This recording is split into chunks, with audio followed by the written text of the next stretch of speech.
Now, South Africa's President Cyril Ramaphosa and other senior officials of the African National Congress Party were in a critical meeting Thursday to decide if they should formally propose a unity, in quotation marks there, government, bringing in all major parties to solve a political deadlock in South.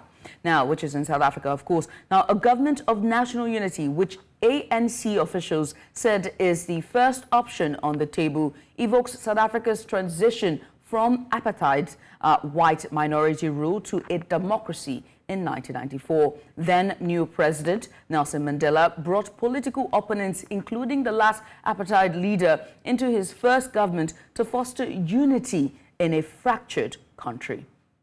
Now, while that was a remarkable act of reconciliation by Mandela, the ANC's hand has been forced this time after last week's election removed its 30-year majority and ensured it has to work with others to form a government.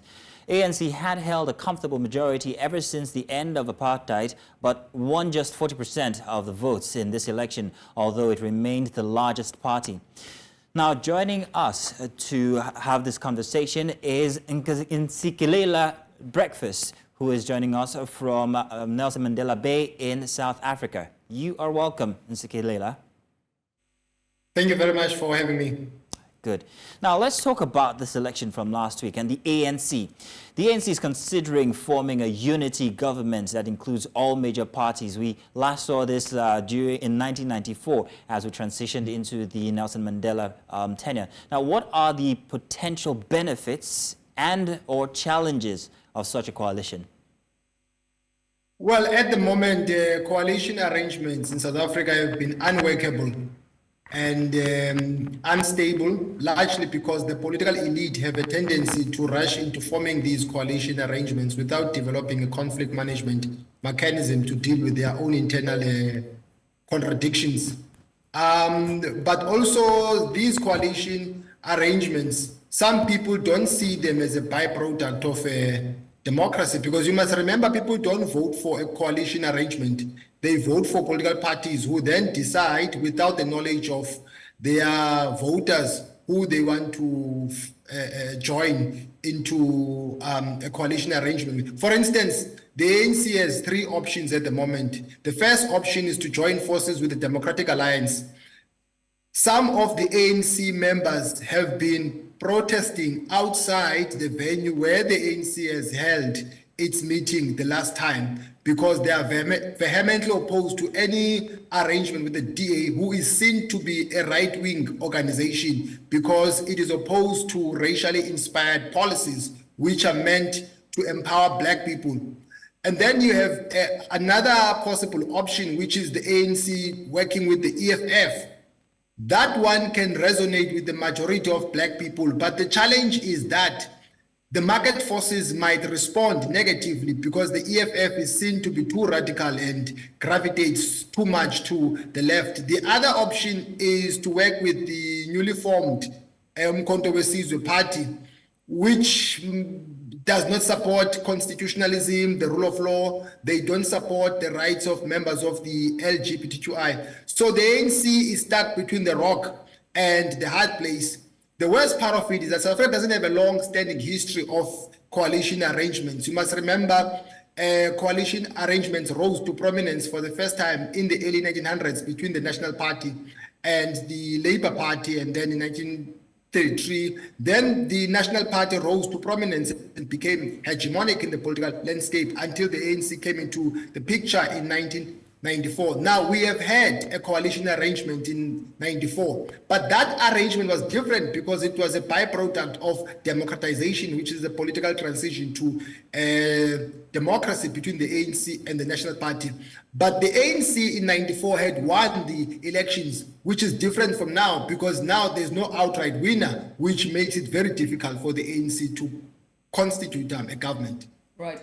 Now, Ntsikelelo, you just pointed out, this conditions for why they would want to do this, given that they didn't win the majority.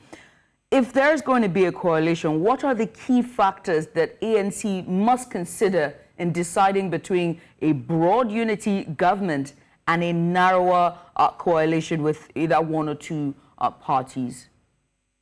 My view is that a government of national unity is power sharing, meaning that it's a coalition. So the ANC will have to make sure that gone are those days of one-party dominance whereby they can constitute the government by themselves. They will have to share ministerial positions. Maybe the other party might demand to be the deputy president and get other strategic positions in the executive institution. So I think those are the things that come to mind. But also, they need to discuss, this is extremely important, they need to discuss a model of development that is relevant for the country. Because most of the time, even though these coalition arrangements are based on marriage of inconvenience, but politicians only discuss musical chairs, what's in it for them, as opposed to what's in it for the country. Right. You just said this, right? But how do you think the South African public will react to the idea of a unity government? So far, is the reaction for or against, and what impact could this have on, the political stability and governance in general for South Africa? I think currently we have political cleavages. These electoral outcomes have divided South Africans along racial lines.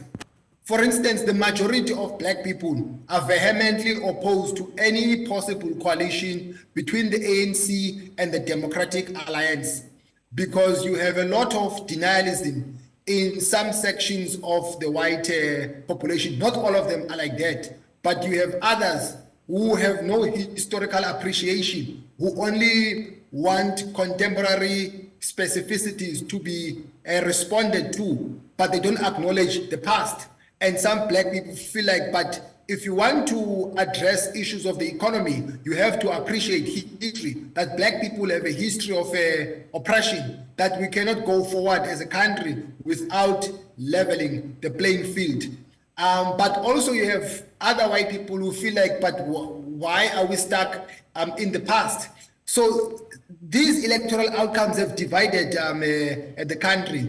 And if the ANC fails to strike a deal with any of the political parties, then the way out, according to the constitutional provisions, is to have a rerun. But that will have major financial implications. As you know, that campaigning for elections, managing an election is a mammoth task.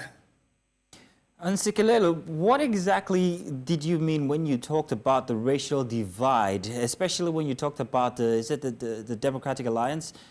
Why are most black people averse to that coalition? The DA is constituted by a majority of white people who espouse the philosophical tradition of non-racialism. They say that they are transcending beyond racial categorization, meaning that they are colorblind. They don't see race. Now, the ANC has pursued an agenda of transformation. And at the heart of that is basically racially inspired policies like affirmative action. There is a policy that we call, in other countries in Africa, they call it Africanization. But in our country, we call it BBE, which is broad-based black economic empowerment, which is meant to empower black people or to create a black capitalist class by entrenching black people in the commanding heights of the economy. But the DA is opposed to that because they say that it's reverse apartheid or something along those lines. And some of the black people feel like there is no historical appreciation among some members of the DA. They are not sensitive to the past. So that's what I mean by racial divide.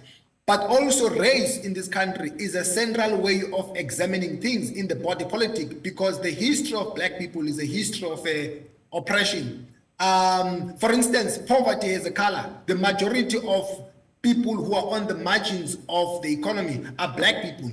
Therefore, you cannot talk about politics in this country and not talk about race because poverty, unemployment, inequality, all those social insecurities have a color.